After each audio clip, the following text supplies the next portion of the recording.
The morning sun cast strange purple light through the crystal windows of Kepler University. Professor Zethkar walked into his classroom on 6 strong legs, his blue skin shining under the alien light. His students waited in their seats, each one different from the others. Some had scales, some had fur, and others looked like walking rocks.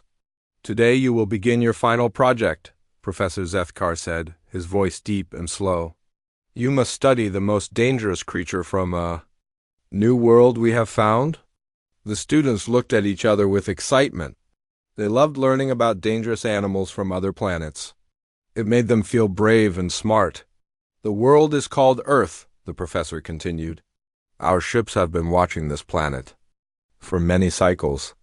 The creatures there are very strange and very deadly." Vex raised one of her 4 arms. She was tall and thin like a ghost, with skin that looked like smoke. "What makes them so dangerous, teacher?" "They fight each other all the time," Professor Zethkar said. "They never stop hunting. They kill for food, for land, and sometimes just because they want to kill." The students made worried sounds. "Even on their homeworlds?" "Animals, usually. Only killed when they needed food." "You will work in pairs?" the professor said. "Pick your partner and pick your creature. You have 40 days to learn everything about your chosen animal." The students quickly formed pairs. Vex chose to work with Quilora, another ghost-like student from her homeworld. They moved like floating clouds when they walked. "We should pick the water monsters," Vex whispered to Quilora. "The data files say they are the most deadly hunters in Earth's oceans." Quilora agreed. She had read about creatures called sharks that could smell blood from very far away. They had rows and rows of sharp teeth and could bite a creature in half with one snap of their jaws. At the back of the room, Tharn and Brockle sat together. They were both Gorvani, which meant they looked like walking mountains of gray stone. They were very strong but moved slowly and thought even more slowly. "We picked the land monsters," Tharn said in his deep, rocky voice. "The furry ones with big claws." "Yes," Brockle agreed. "The bears. They can break trees with their hands and crush bones with their teeth." Near the front, the Clixian twins Zik and Zack buzzed with excitement. They looked like giant insects, with green shells and many eyes. They could talk to each other without making sounds, which made other students nervous. "Army ants," they buzzed together.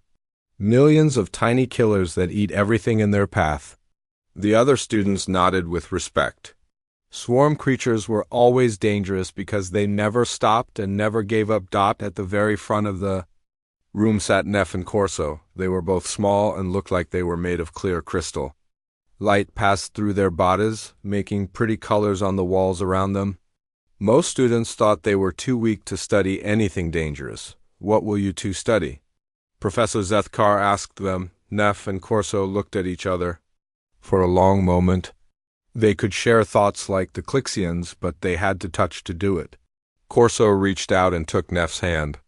After a few seconds, they both smiled. "Humans," Neff said quietly. The whole classroom went silent. Then the other students began to laugh. "Humans are not dangerous," Vex said, floating higher in the air with amusement. "They have no claws, no fangs, no armor, no poison." "They are weak and soft. Their teeth are flat like plant eaters," Tharn added. "Their skin breaks easily. They cannot even see in the dark. They move so slowly," buzzed Zik and Zack together.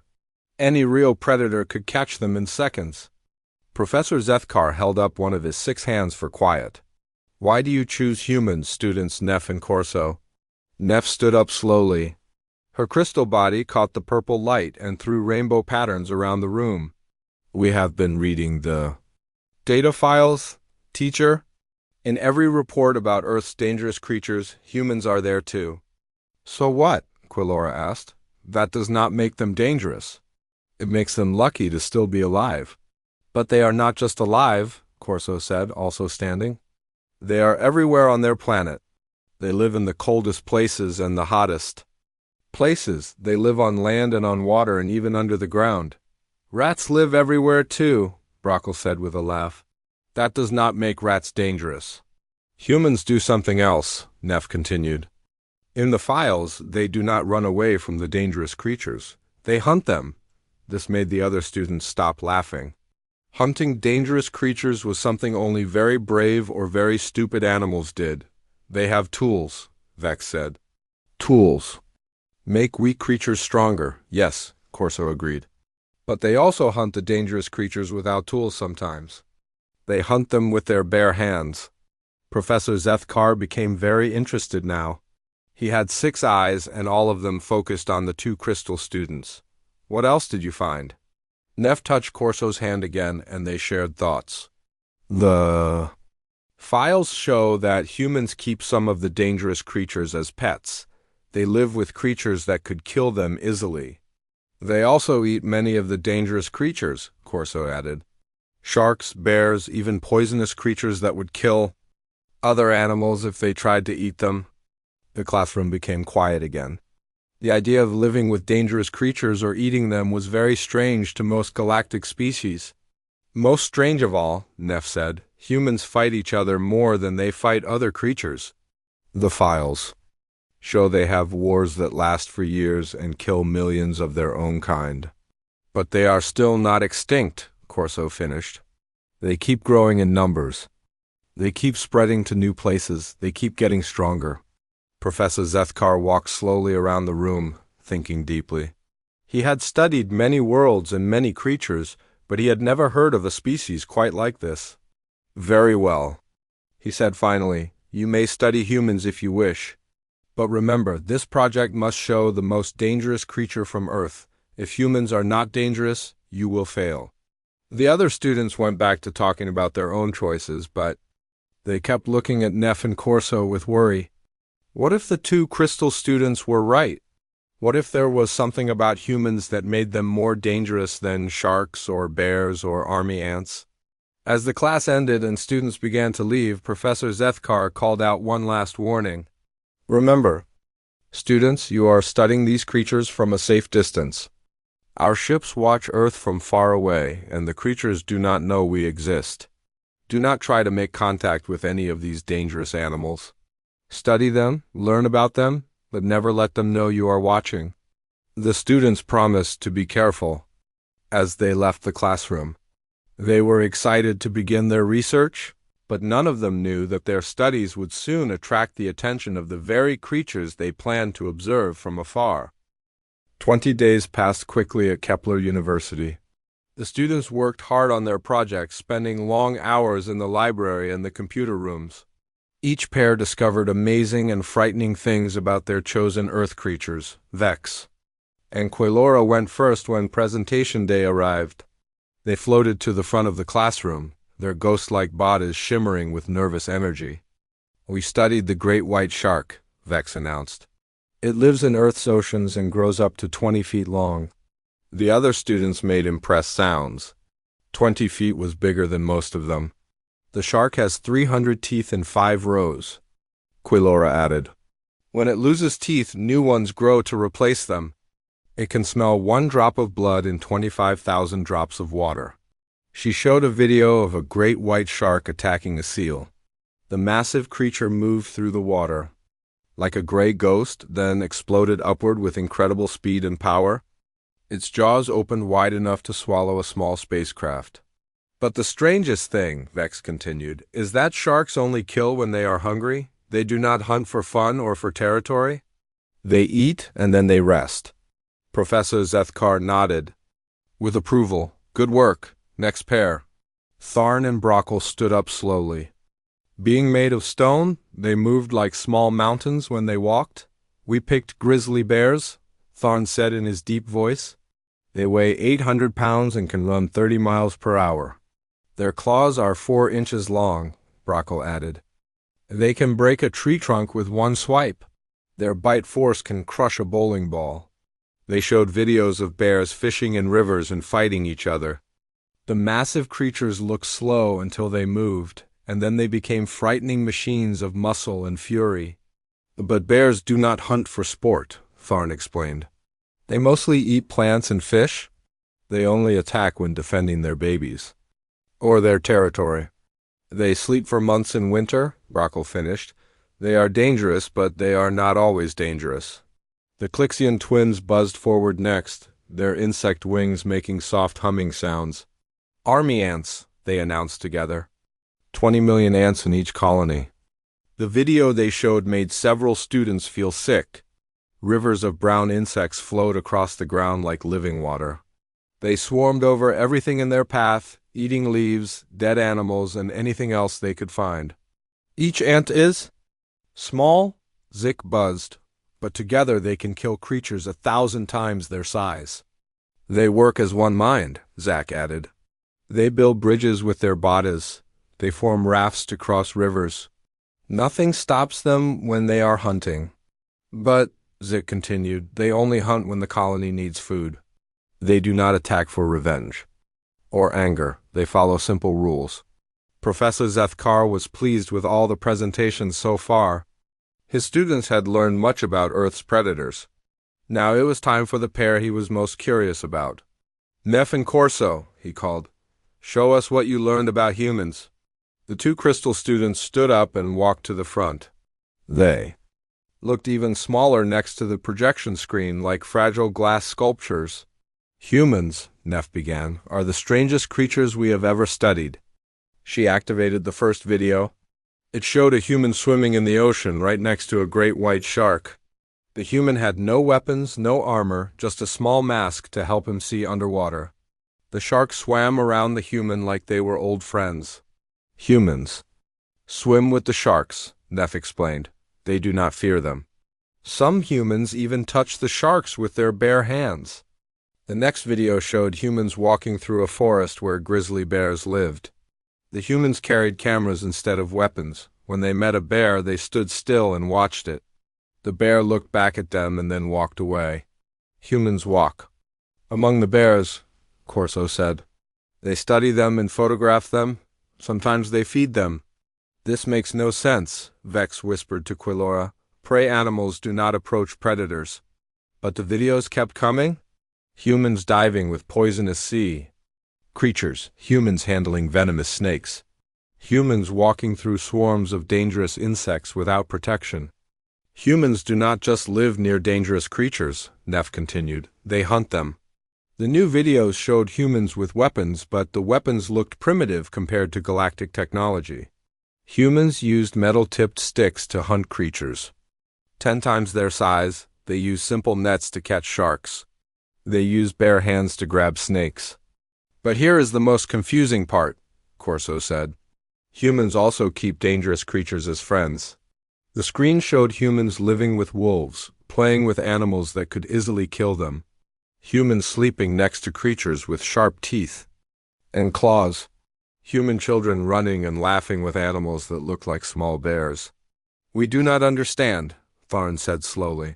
Are humans predators or prey? Both, Neff answered. And neither. She activated a new set of videos, and the mood in the room changed completely. These videos showed humans fighting other humans. Humans wage war, she explained. But not like animals fight. Animals fight for food, for mates, for territory. Humans fight for ideas. The videos showed massive battles with millions of humans. They showed weapons that could destroy entire cities. They showed humans dying for concepts that the alien students could barely understand. They call it patriotism, Corso said. Or religion or freedom. They will die to protect these invisible things. How many humans die in these wars?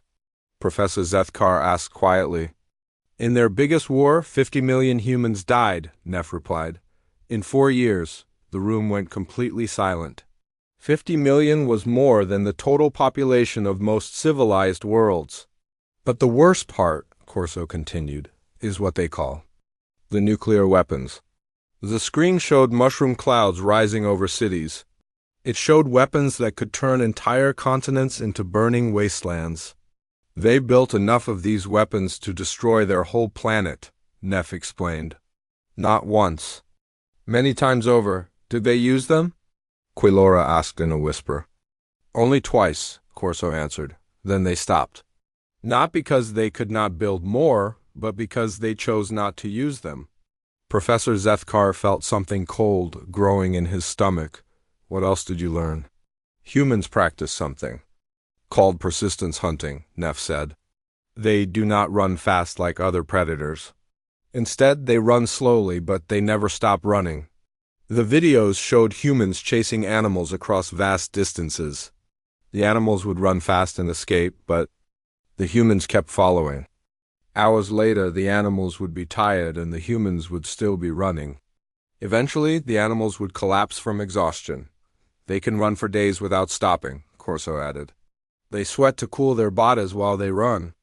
Most animals cannot do this. They also use tools in ways we have never seen, Neff continued. Every human settlement shows new inventions. They take materials from their environment and turn them into weapons or shelters or machines. The final videos showed human cities and human technology. Compared to galactic standards, it looked primitive, but there was something disturbing about its rapid advancement. They went from using stone tools to flying in space in only 10,000 years, Corso explained. Most species take 100,000 years to develop spaceflight. And they did it while fighting wars with each other the entire time, Neff added. They built their civilization while trying to destroy each other. When the presentation ended, no one spoke for a long time. The other students looked at their own research with new eyes. Sharks killed efficiently but only when hungry. Bears were powerful but avoided conflict. Army ants were organized but followed simple instincts. Humans were something else entirely. Professor, Vex asked slowly, what kind of creature fights its own kind so viciously but still manages to spread across its entire planet? What kind of creature builds weapons to destroy its world but chooses not to use them? Tharn added. What kind of creature swims with sharks and walks with bears but also wages war for invisible ideas? The Clixian twins buzzed together. Professor. Zethkar looked at all his students, then looked back at the screen where the last image of Earth still glowed. It showed a blue and green world that looked peaceful and beautiful from space, but now he knew what lived on that world. I do not know, he admitted, but I think we need to stop this research project immediately. But as he reached for the emergency communication button to contact university security, alarms began ringing throughout the building, and the research had already attracted attention. But not from university officials. Something was coming toward Kepler University from the direction of Earth. The alarm stopped ringing after 10 minutes, but the worry in Professor Zethkar's stomach only grew stronger. He quickly dismissed his students and hurried to the university's communication center. The hallways buzzed with nervous energy as faculty members whispered about the unknown ship approaching their world. Administrator Quelix met him at the communication center doors. She was a tall, elegant being with silver skin and 3 graceful arms. Her species, the Valorians, were known throughout the galaxy for their diplomatic skills and calm nature. What do we know about the approaching vessel? Professor Zethkar asked. It is small, Quelix replied, her voice musical and soothing. Primitive chemical propulsion systems. Basic metal hull with simple radiation shielding. The design matches. No known galactic technology. Professor Zethkar felt his hearts beating faster. He had 6 hearts, and all of them were working too hard. Could it be from Earth? The trajectory suggests that possibility, Quelix admitted. But how could such a primitive species develop interstellar travel? Their technology appears to be centuries behind galactic standards. Through the communication center's main viewer, they could see the approaching ship.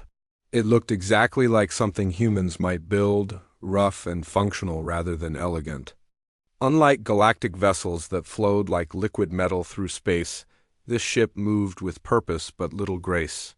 It is transmitting a message, the communication officer announced. He was a Nexhari with blue tentacles instead of arms and large black eyes that could see many different types of light. Put it on the main screen, Quelix ordered. The image flickered and showed the inside of the alien ship.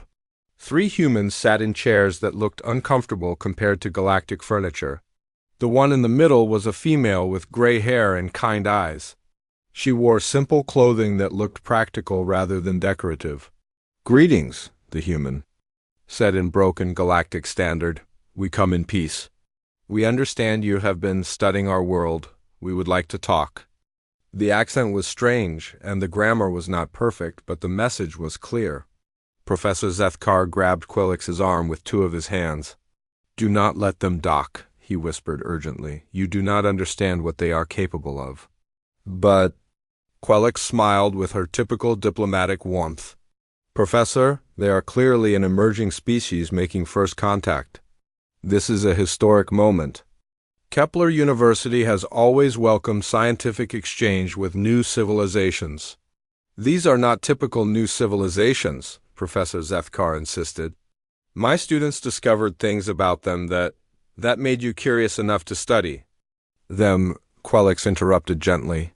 If they were truly dangerous, would they approach us with such a small, primitive ship? Would they ask permission to talk instead of simply attacking? The human on the screen waited patiently for a response. Her two companions sat quietly beside her. One was clearly a military officer, though his uniform was simple and his expression was relaxed. The other looked young and excited, like a student visiting a university for the first time. Permission granted, Quillix announced. Welcome to Kepler University.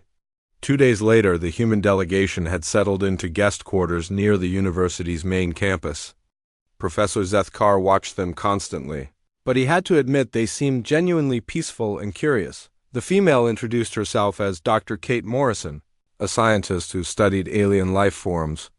The military officer was Commander Jake Sullivan, who served as both pilot and security for the small expedition.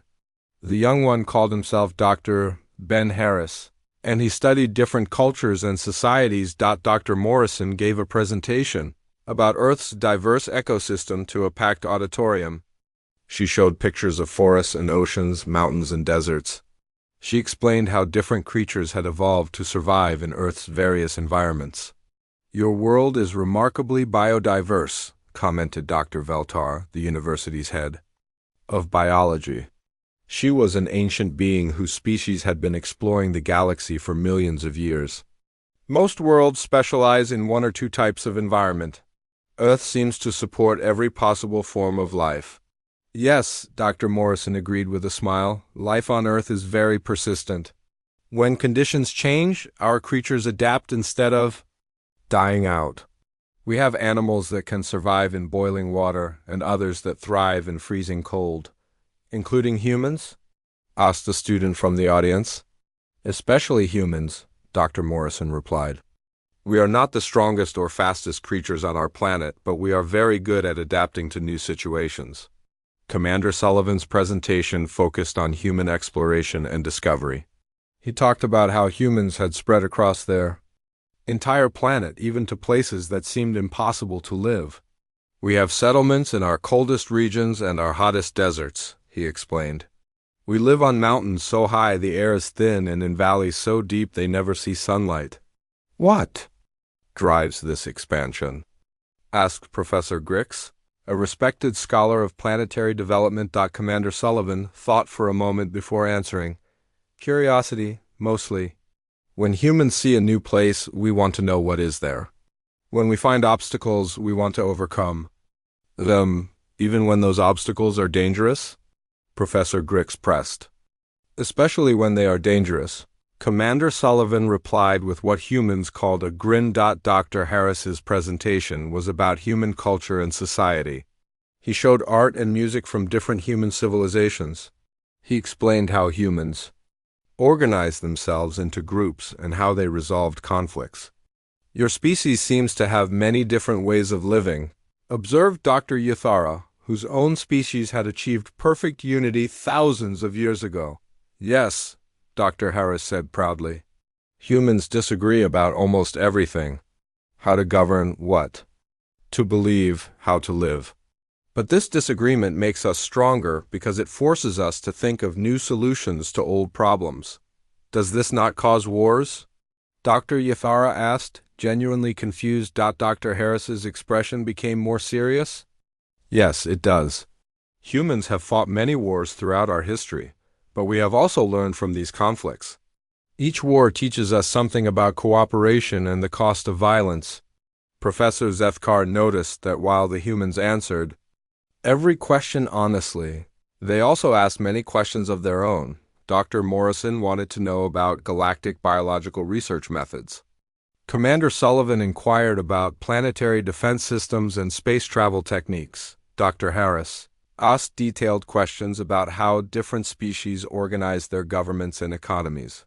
Their questions seemed innocent enough. The natural curiosity of a new species encountering galactic civilization for the first time. But Professor Zethkar remembered his students' research about human intelligence and adaptability.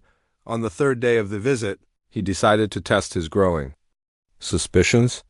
He approached Dr. Morrison during one of her tours of the university's research facilities. "Dr. Morrison," he said politely, "may I ask how your species developed interstellar travel so quickly?"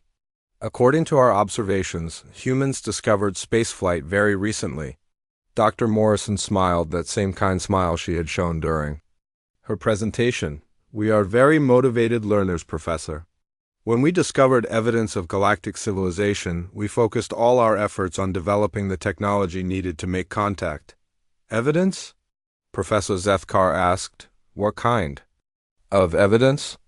"Your observation probes," she replied calmly.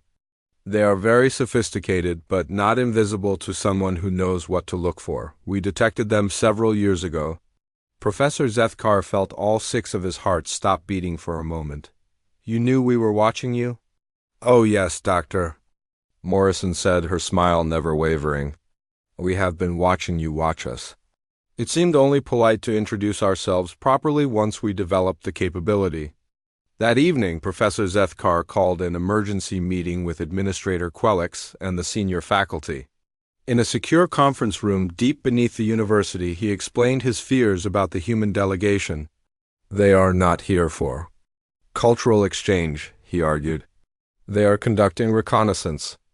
They are learning about our technology, our defenses, our population centers." "Professor," Quelix said patiently, "you are being paranoid. They are scientists, just like us. It is natural for them to be curious about our civilization." "You did not see what my students discovered," Professor Zethkar insisted. "These beings wage war for abstract concepts. They built weapons capable of destroying their entire world. They hunt creatures that could easily kill them. They are not like other species." Dr. Veltar, the ancient biologist, leaned forward with interest. "What makes you think they are dangerous?" "They seem quite pleasant and peaceful." "That is exactly what makes them dangerous," Professor Zethkar replied.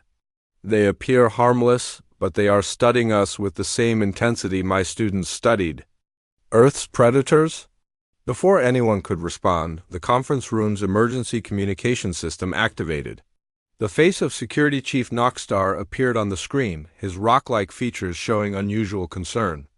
"Administrator, we have a problem," he announced. "A Zalarian raider ship has just dropped out of hyperspace. They are demanding immediate surrender of all university research data." Through the conference room's reinforced windows, they could see the massive Zalarian warship hanging in space above the university like a dark metal moon. Its weapons were already charging, and its message was clear. The Zalarian ship loomed over Kepler University like a dark storm cloud. Captain Cesark's reptilian face filled every screen on campus as he delivered his ultimatum. His scales were black and green, and his yellow eyes showed no mercy. "Primitive academics," he hissed through rows of sharp teeth. "You have 1 hour to surrender all research databases. Refuse, and we will burn your pathetic university to space dust." Administrator Quelix tried to negotiate, her diplomatic training taking over despite her fear. "Captain Cesark, surely we can reach some arrangement." "Kepler University has always maintained neutrality in galactic conflicts." "You have no value as negotiators," Cesark replied coldly. "Only your data interests us. Biological research, planetary surveys, technological developments. Transfer everything to our ship or face destruction." Throughout the campus, faculty and students ran toward evacuation pods. The university's security force consisted mainly of ceremonial guards who had never faced real combat. Their light weapons could barely scratch the paint on a Zalarian warship in the guest quarters. The three humans sat calmly around a small table, reviewing data on portable computers. Dr. Morrison looked up as Professor Zethkar burst through their door. "You must evacuate immediately," he said breathlessly. "The Zalarians are raiders who destroy entire settlements. Their ship has weapons that could level this entire moon." "How long until their deadline?" Dr. Morrison asked, not moving from her chair. 53 minutes, Professor Zethkar replied. Checking his timepiece, Commander Sullivan stood up and walked to the window. The Zalarian ship blocked out half the sky, its weapon ports glowing with deadly energy. "Impressive vessel," he commented casually. "Looks like a dreadnought-class raider. Probably carries about 500 crew members. You know their ship design?" Professor Zethkar asked in surprise. "We study all available galactic military technology," Commander Sullivan replied. "Standard procedure for first contact missions." Dr. Harris closed his computer and looked at his companions. "The university's structural plans are in the public database, industrial fabricators in the chemistry building. Biolab on the third floor has some interesting compounds. Maintenance tunnels connect most of the major buildings," Dr. Morrison added. "The power systems are centralized but have manual backup controls." Professor Zethkar stared at them in confusion. "What are you talking about?" Dr. Morrison smiled, that same kind smile she had worn since arriving. "We would like to help defend the university if Administrator Quelix gives us permission." "Help? Defend?" Professor Zethkar repeated. "With what? You have no weapons, no armor, no military support?" "We have what we need," Commander Sullivan said quietly. 20 minutes later, Administrator Quelix stood in the emergency command center, surrounded by panicking staff and useless security equipment. When the three humans appeared in the doorway, she looked at them with desperate hope. "Can your ship fight the Zalarians?" she asked. "Our ship is not designed for combat," Dr. Morrison replied. "But we have another proposal." She stepped forward and placed her portable computer on the command table. The screen showed detailed plans of the university's layout, with modifications marked in red. "We can turn this facility into a defensive position," she explained. "But we need access to your industrial systems and permission to modify university property." "Modify how?" Quelix asked. Dr. Harris answered by pulling up chemical formulas on his computer. "The biolab contains materials that can be combined to create compounds harmful to Zalarian physiology. Their scales are strong, but they have specific chemical sensitivities. The fabrication systems can produce weapons from common materials," Commander Sullivan added. "Nothing that would violate galactic weapons treaties, but effective for close quarters defense. Most importantly," Dr. Morrison continued, "we can use the university's communication arrays to broadcast psychological warfare targeting Zalarian cultural weaknesses." Administrator Quelix looked at Professor Zethkar, who had gone completely silent. His worst fears were coming true. The humans were revealing capabilities far beyond what their primitive appearance suggested. "You have 37 minutes remaining," she said finally. "Do whatever you think will work." The humans moved with frightening efficiency. Commander Sullivan went to the Industrial Fabrication Center and began producing devices that looked innocent but served deadly purposes. Cleaning. Chemical dispensers became area denial weapons. Laboratory equipment became improvised explosives. Simple construction materials became sophisticated traps. Dr. Morrison headed to the biolab, where she began synthesizing compounds that would make Zalarian armor unbearable to wear without causing permanent harm. The chemistry was complex, but she worked as if she had been planning these specific reactions for years. Dr. Harris took control of the communication systems, preparing broadcasts that targeted Zalarian psychology and military doctrine. He had studied their species during the approach to the university. Learning their cultural fears and social pressures, Professor Zethkar followed the humans as they worked, watching in growing horror as they transformed his peaceful academic institution into a military fortress. Every modification served multiple purposes. Every trap had backup systems. Every weapon was designed to be built from materials no enemy would consider dangerous. "How do you know all this?" he asked Dr. Morrison as she calibrated chemical dispensers in the main corridor. "Humans are very good at adapting," she replied without looking up from her work. "When we encounter a problem, we find solutions using whatever materials are available. But this level of tactical knowledge is basic survival skill for any human in the military," Commander Sullivan interrupted, appearing from a side passage with an armload of modified equipment. "Every human settlement on Earth has been forced to defend itself at some point in our history. We learn these skills as children," Dr. Harris added, hanging modified speakers from the ceiling. "Human parents teach their offspring how to recognize threats, how to improvise weapons, how to turn any environment into an advantage." With 15 minutes remaining until the Zalarian deadline, the first boarding shuttles launched from their ship. Captain Cesark had grown tired of waiting for surrender and decided to take what he wanted by force. The Zalarian boarding party consisted of 30 warriors in full combat armor. Each soldier stood 8 feet tall and weighed 400 pounds of muscle and natural armor plating. Their weapons could punch through steel walls, and their tactical training emphasized overwhelming force and intimidation. They expected to face terrified academics and ceremonial guards. Instead, they found systematic, methodical resistance unlike anything in their military experience. The first squad entered through the main cargo bay, following standard boarding procedures. The moment they stepped inside, chemical dispensers activated, filling their armor with compounds that made the protective gear feel like it was burning their skin. The chemicals were not lethal, but they made concentration impossible. As the Zalarians struggled with their compromised armor, modified construction equipment emerged from hidden positions.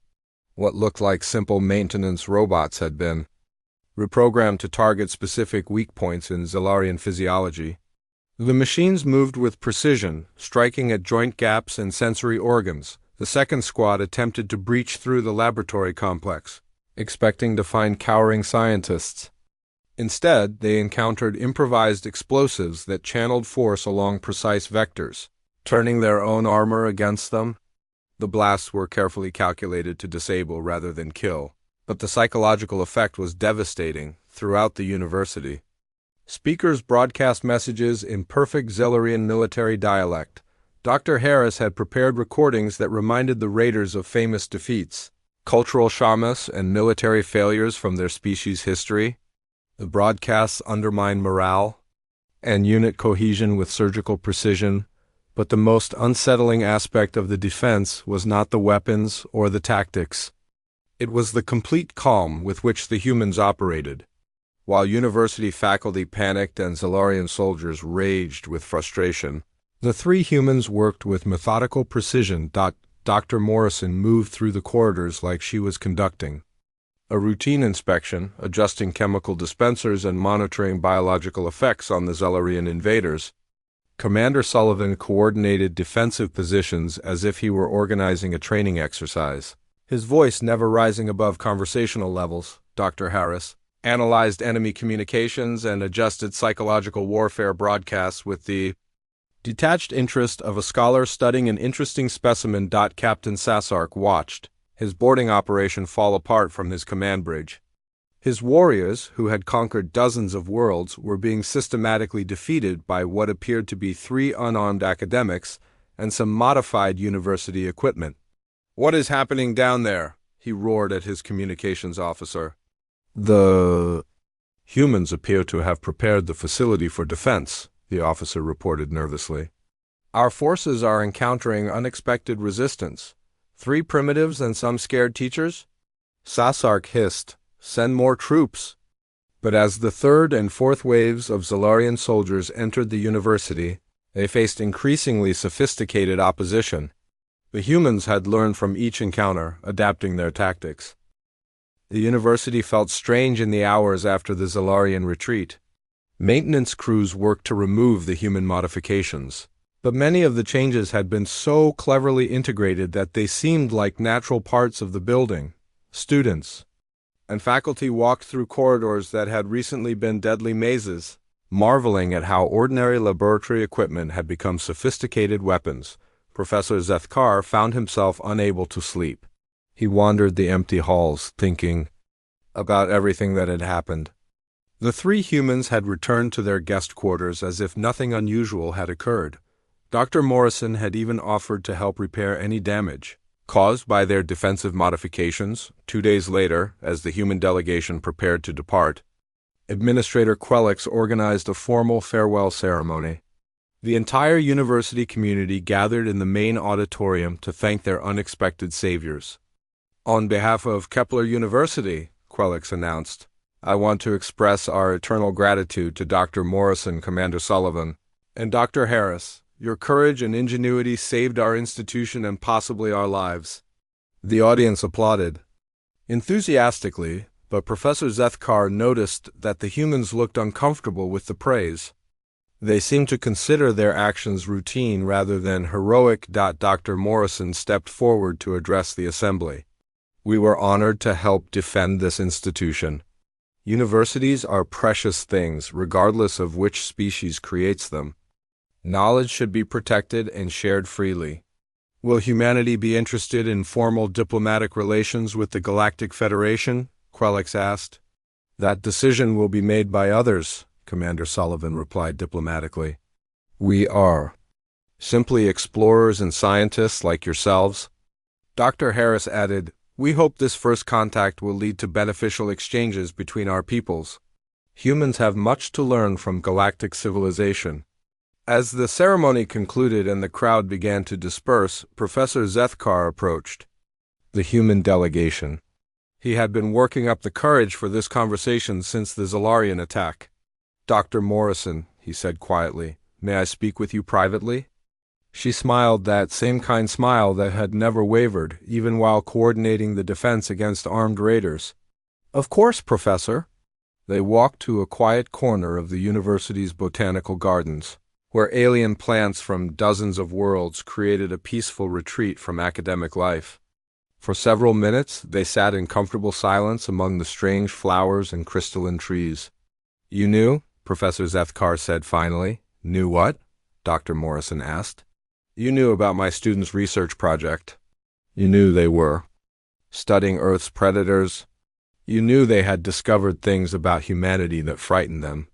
Dr. Morrison nodded slowly. Yes, we knew. How long have you been watching us watch you? Several years, she admitted. Human space monitoring systems detected your observation probes shortly after they arrived in our solar system. We have been studying galactic civilization while you studied us. Professor Zethkar felt a chill run through his body. What did you discover about us? Dr. Morrison was quiet for a long time, looking at the alien plants around them. When she spoke, her voice was gentle but serious. We discovered that most galactic species are very specialized. Each one evolved on a world with consistent conditions, so they became excellent at surviving in specific environments. Aquatic species dominate water worlds. High-gravity species are incredibly strong. Low-gravity species are remarkably agile. But humans?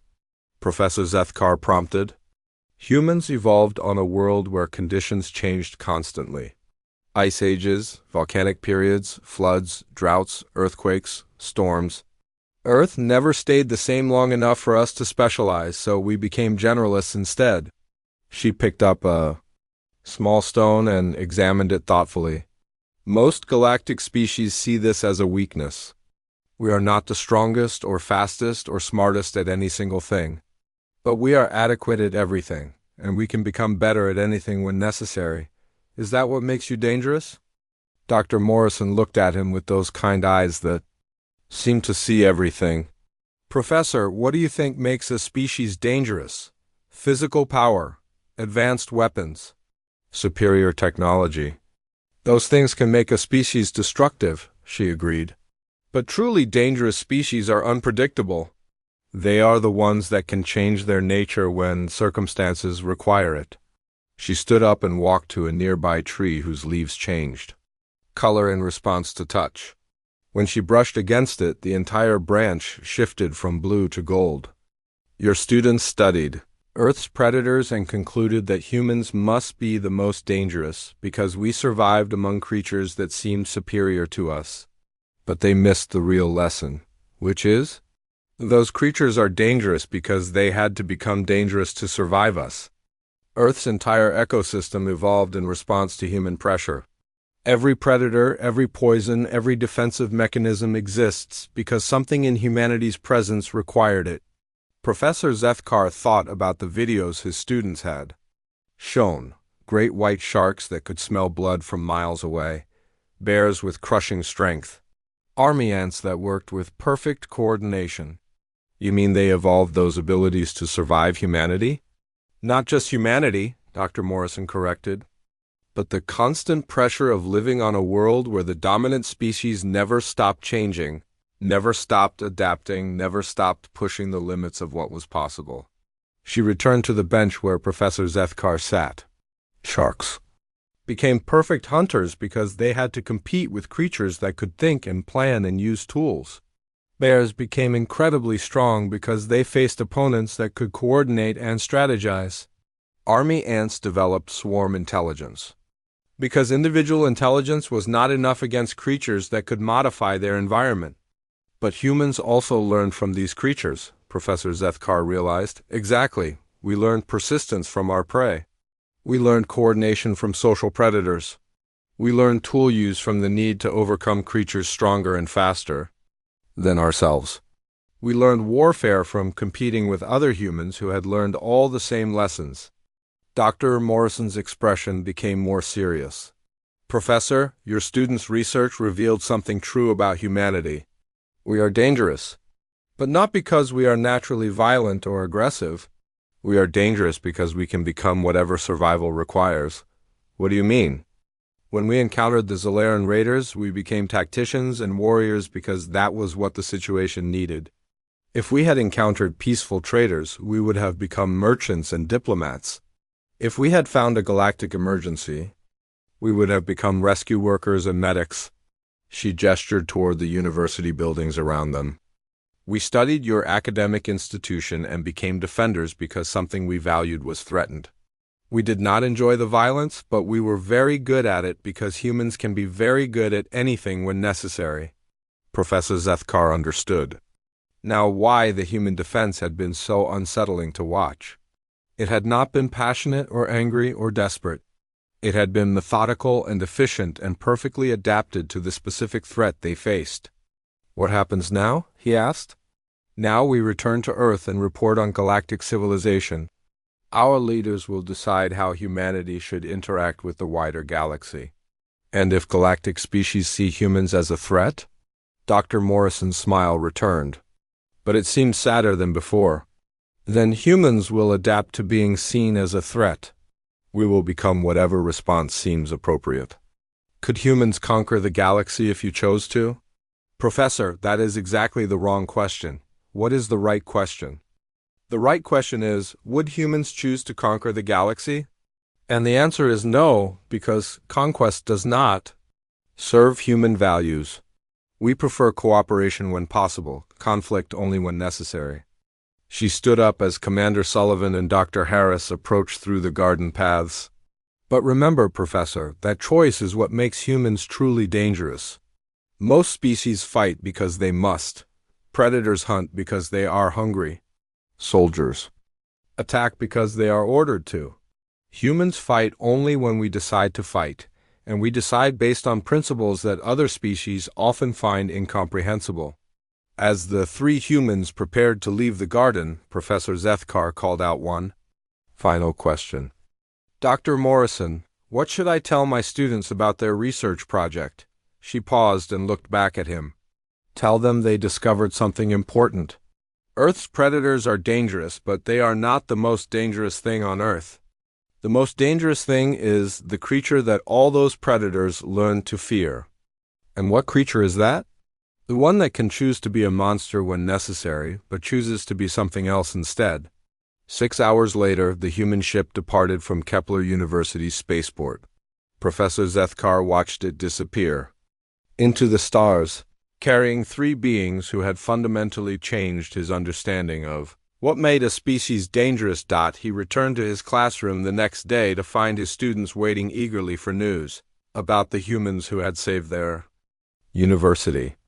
Neff and Corso sat in the front row, their crystal bodies reflecting nervous light around the room. "Professor," Neff asked, "were we correct about humans being the most dangerous predator from Earth?" Professor Zethkar looked at his students for a long moment before answering. He thought about great white sharks that killed only when hungry.